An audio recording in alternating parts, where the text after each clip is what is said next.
All right. I'd like to thank you for leaving crazy person out of the description. So I thought, I was trying to think, what is the most useful thing that what could I say that could actually be helpful or useful to you in the future? I thought perhaps tell the story of how I sort of came to be here. How did some of these things happen? And maybe there's some lessons there, because I often find myself wondering, how did this happen? So when I was young, I didn't really know what I was going to do when I got older. People kept asking me, but then eventually I thought that the idea of inventing things would be really cool. And the reason I thought that was because I read a quote from Arthur C. Clarke, which said that a sufficiently advanced technology is indistinguishable from magic, and that's really true. If you go back, say 300 years, the things that we take for granted today you'd be burned at the stake for. Being able to fly, that's crazy. Being able to see over long distances, being able to communicate, having effectively with the internet a group mind of sorts, and having access to all the world's information instantly from almost anywhere on the earth. This is stuff that really would be magic, or would be considered magic in times past. In fact, I think it actually goes beyond that, because there are many things that we take for granted today that weren't even imagined in times past. They weren't even in the realm of magic. So it actually goes beyond that. So I thought, well, if I can do some of those things, basically if I can advance technology, then that's like magic, and that would be really cool. I also had sort of a slight existential crisis, because I was trying to figure out what does it all mean? Like, what's the purpose of things? And I came to the conclusion that if we can advance the knowledge of the world, if we can do things that expand the scope and scale of consciousness, then we're better able to ask the right questions and become more enlightened, and that's really the only way forward. So I studied physics and business, because I figured in order to do a lot of these things, you need to know how the universe works, and you need to know how the economy works. And you also need to be able to bring a lot of people together to work with you to create something, because it's very difficult to do something as an individual if it's a significant technology. So I originally came out to California to try to figure out how to improve the energy density of electric vehicles, basically to try to figure out if there was an advanced capacitor that could serve as an alternative to batteries. And that was in '95, and that's also when the internet started to happen. And I thought, well, I can either pursue this technology where success may not be one of the possible outcomes, which is always tricky, or participate in the internet and be part of it. So I decided to drop out. Now, obviously, fortunately, we're past graduation, so I can't be accused of recommending that to you. So did some internet stuff. Did a few things here and there. One of which was PayPal. And I think maybe it's helpful to say one of the things that was important then in the creation of PayPal was kind of how it started, because initially the initial thought was with PayPal was to create an agglomeration of financial services, so to have one place where all of your financial services needs would be seamlessly integrated and work smoothly. And then we had like a little feature which was to do email payments, and whenever we'd show the system off to someone, we'd show the hard part, which was the agglomeration of financial services, which was quite difficult to put together. Nobody was interested. Then we'd show people email payments, which was actually quite easy, and everybody was interested. So this is, I think it's important to take feedback from your environment. you want to be as closed loop as possible.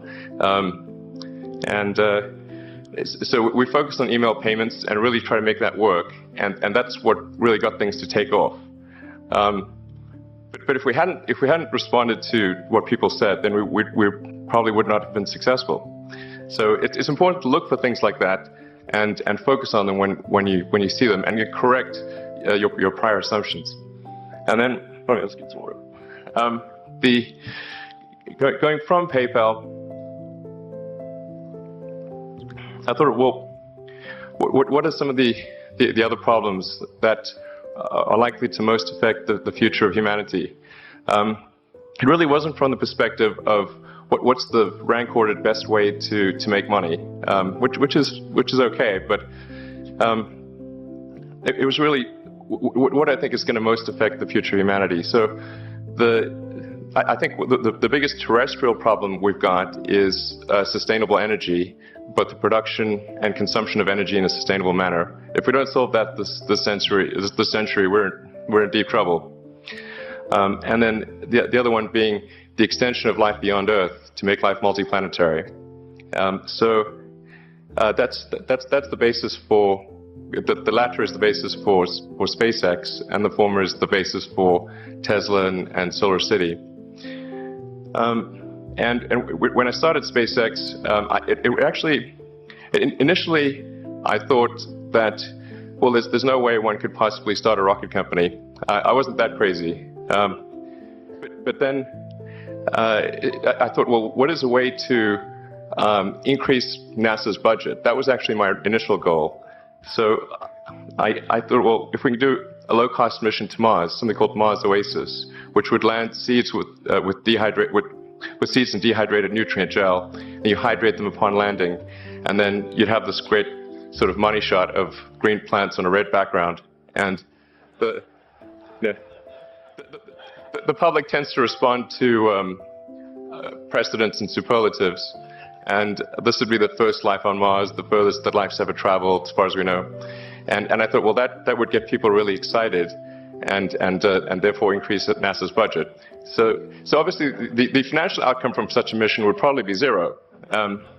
So anything better than that was on the upside.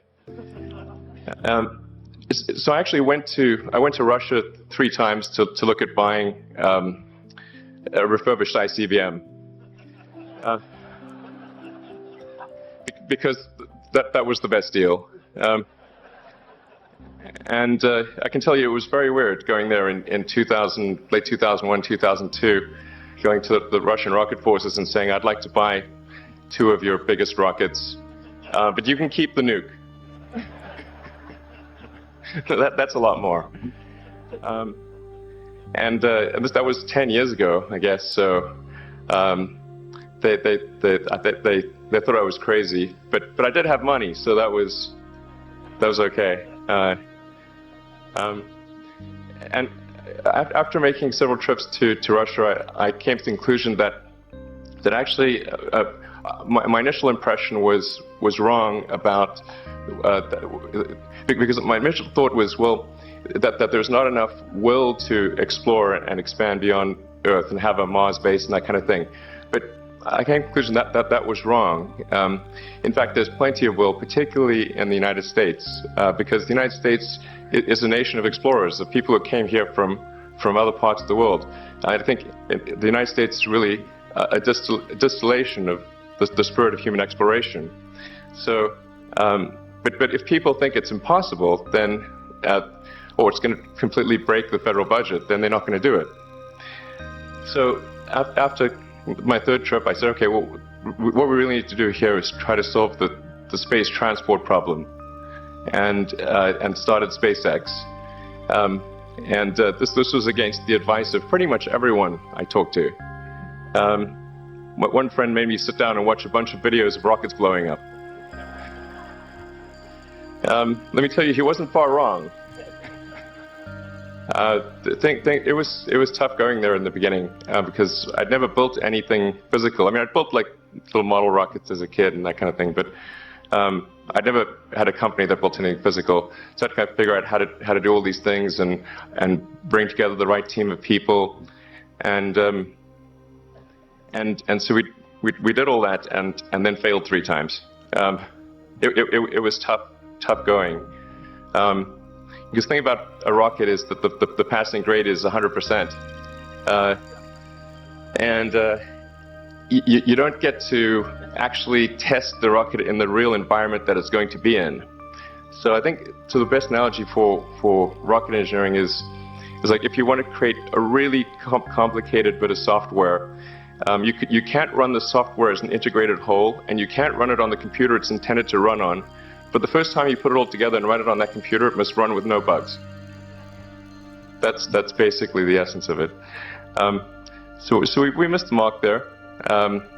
The first launch, I was picking up bits of rocket near the launch site. It was a bit sad. But we learned with each successive flight, and were able to, eventually with the 4th flight in 2008, reach orbit. And that was also with the last bit of money that we had. So thank goodness that happened. I think the saying is 4th time's the charm. So we got the Falcon 1 to orbit, and then began to scale that up to the Falcon 9, which is about an order of magnitude more thrust. It's around 1 million pounds of thrust, and we managed to get that to orbit, and then developed a Dragon spacecraft, which recently was able to dock and return to Earth from the space station. That was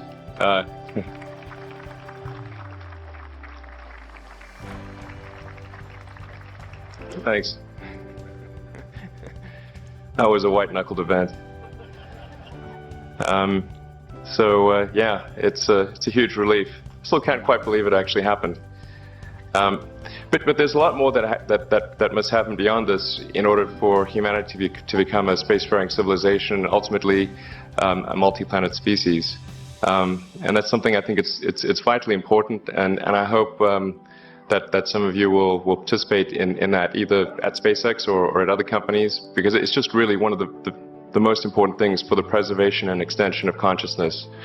I mean, it's worth noting, as I'm sure people are aware, that the Earth has been around for 4 billion years, and civilization, at least in terms of having writing, has been around for 10,000 years, and that's being generous. It's really it's somewhat of a tenuous existence that civilization and consciousness, as we know it, has been on Earth, and I think. I'm actually fairly optimistic about the future of Earth, so I don't want to sort of people to have the wrong impression that I think we're all about to die. I think things will most likely be okay for a long time on Earth, but not for sure, but most likely. But even if it's sort of 99% likely, a 1% chance is still worth spending a fair bit of effort to ensure that we've backed up the biosphere, planetary redundancy, if you will, and so I think it's really quite important. And in order to do that, there's a breakthrough that needs to occur, which is to create a rapidly and completely reusable transport system to Mars, which is one of those things that's right on the borderline of impossible. But that's sort of the thing that we're going to try to achieve there with SpaceX. And then on the Tesla front, the goal with Tesla was really to try to show that what electric cars can do, because people had the wrong impression. We had to change people's perception of an electric vehicle, because they used to think of it as something that was slow and ugly and had low range, kind of like a golf cart. So that's why we created the Tesla Roadster, to show that you can be fast, attractive, and long range. And it's amazing how, even though you can show that something works on paper, and the calculations are very clear, until you actually have the physical object and they can drive it, it doesn't really sink in for people. And so that I think is something worth noting. If you're going to create a company, the first thing you should try to do is create a working prototype. Everything looks great on PowerPoint. You can make anything work on PowerPoint. But if you have an actual demonstration article, even if it's in primitive form, that's much more effective for convincing people. So we made the Tesla Roadster, and now we're coming out soon with the Model S, which is a four-door sedan.